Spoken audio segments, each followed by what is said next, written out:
Kentucky team through the year. What are you seeing from them that's allowed them to get a bit better? For UK basketball, I think there's a lack of an alpha on that team. I think John was hoping that Jarrett Vanderbilt can bring that kind of toughness and that grit. You've heard him mention that throughout the course of the year about this team having to learn how to be tough. I think in years prior, you've had alphas who've established themselves. If that was Malik Monk a couple years ago, Brandon Knight, all these different types of players. And this year, they're a talented team, but who's going to be able to step up in difficult times? Is that going to be P.J. Washington? Is that going to be Hamidou Diallo? Is that going to be Quade Green? Is that going to be Vanderbilt? So I think there's a lot of questions for this team, but there's no doubt about it. Talent, they have talent. It's a matter of it collectively working together as a unit. Do you see similarities between these teams? No. Actually, I don't. I think West Virginia is a team that likes to get up underneath you. Obviously, they have a lead guard who has that experience, has that leadership. I think that West Virginia is tougher than Kentucky basketball because they've learned how to be tougher. They played together longer, and we have a force in the middle like Konate that makes a difference.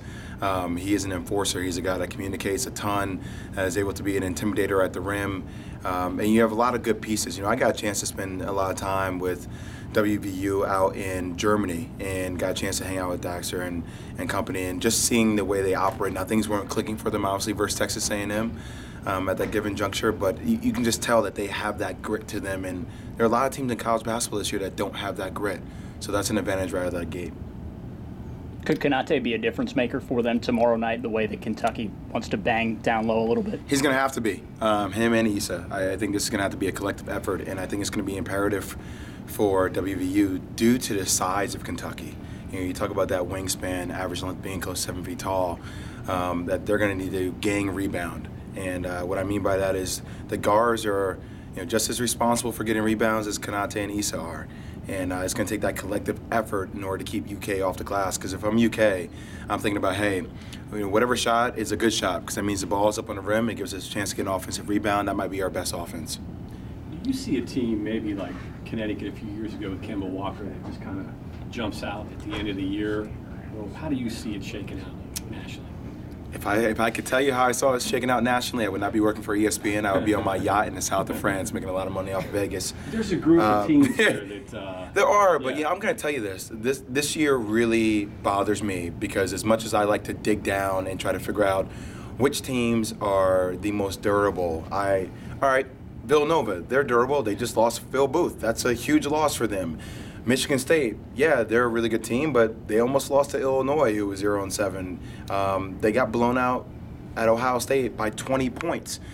Duke lost to Boston College. Yes, Purdue is probably the best team in the country right now, but then people question the strength of the Big Ten. So there's all these things that factor into it. So I think this is wide open, and you wonder about the Big 12, which is the best conference easily in my mind. And then you think about, okay, well, you have these teams that come out of the Big 12, what's going on with Kansas, what's going on with West Virginia, but will they have the legs after beating up on each other throughout the course of the regular season?